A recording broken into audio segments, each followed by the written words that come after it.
Assalamualaikum anak-anak. Di sini Ibu akan menjelaskan materi tentang diskriminasi. Apa itu diskriminasi?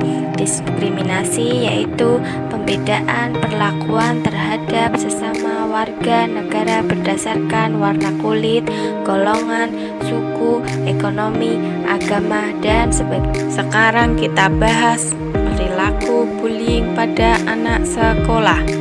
Bullying adalah tindakan permusuhan yang dilakukan secara sadar dan disengaja yang bertujuan untuk menyakiti, seperti menakuti melalui ancaman, agresi, dan menimbulkan teror. Adapun jenis-jenis bullying antara lain: 1. Bullying secara verbal merupakan tindakan melalui omongan seperti perilaku celaan, fitnah, penghinaan, dan mengkritik. Yang kedua, bullying secara fisik merupakan tindakan secara fisik yang berupa tamparan, cekikan, gigitan, cakaran, dan lainnya.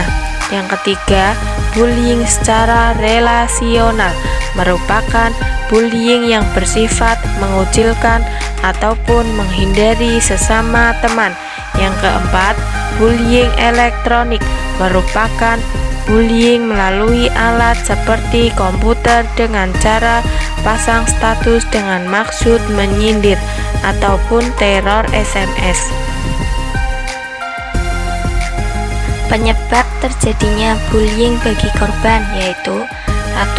Dianggap berbeda, misalnya memiliki ciri fisik tertentu yang mencolok seperti lebih kurus, lebih gemuk, tinggi, atau pendek dibandingkan dengan yang lain. Berbeda dalam status ekonomi, memiliki hobi yang tidak lazim, atau menjadi siswa atau siswi baru. Yang kedua, dianggap lebih lemah atau tidak dapat membela dirinya. Yang ketiga, memiliki rasa percaya diri yang rendah. Yang keempat, kurang populer dibandingkan dengan yang lain, tidak memiliki banyak teman. Kemudian, penyebab terjadinya bullying bagi pelaku antara lain peduli dengan popularitas, memiliki banyak teman, dan senang menjadi pemimpin di antara teman-temannya. Pernah menjadi korban bullying, memiliki rasa percaya diri yang rendah, atau mudah dipengaruhi oleh teman-temannya. Dampak dari bullying tersebut antara lain dapat dirasakan oleh semua pihak yang terlibat di dalamnya, baik pelaku, korban, ataupun orang-orang yang menyaksikan tindakan bullying. Dapat membuat remaja merasa cemas dan ketakutan, mempengaruhi konsentrasi belajar di sekolah, dan menuntun mereka untuk menghindari sekolah. Sedangkan dampak bullying bagi korban yaitu korban akan merasa depresi dan marah. Ia marah terhadap dirinya sendiri, terhadap pelaku bullying, terhadap orang-orang di sekitarnya, dan terhadap orang dewasa yang tidak dapat atau tidak mau menolongnya. Hal tersebut kemudian mulai mempengaruhi prestasi akademiknya. Dampak bullying bagi pelaku: para pelaku ini memiliki rasa percaya diri yang tinggi dengan harga diri yang tinggi pula, cenderung bersifat agresif dengan perilaku yang pro terhadap kekerasan, tipikal orang berwatak keras, mudah marah dan impulsif, toleransi yang rendah terhadap frustasi. Dampak bagi siswa lain yang menyaksikan bullying: jika bullying dibiarkan tanpa tindak lanjut, maka para siswa lain yang menjadi penonton dapat berasumsi bahwa bullying merupakan perilaku yang diterima secara sosial.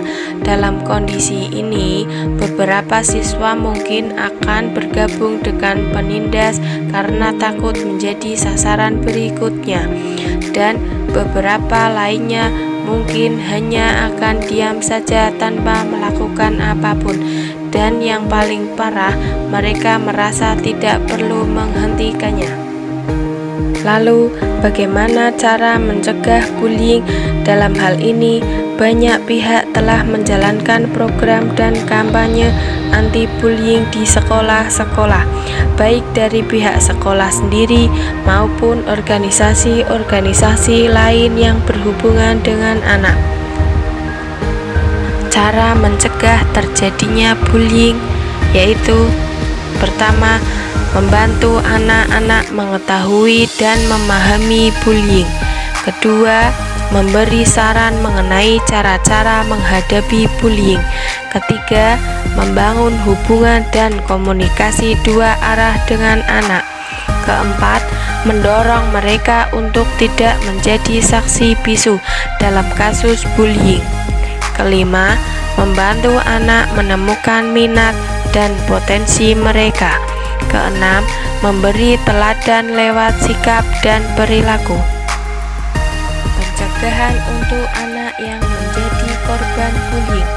Bekali anak dengan kemampuan untuk membela dirinya sendiri, terutama ketika tidak ada orang dewasa atau guru atau orang tua yang berada di dekatnya. Pertahanan diri ini dapat berbentuk fisik maupun psikis. Pertahanan diri fisik misalnya belajar bela diri, berenang, kemampuan motorik yang baik, antara lain bersepeda dan berlari, kesehatan yang prima.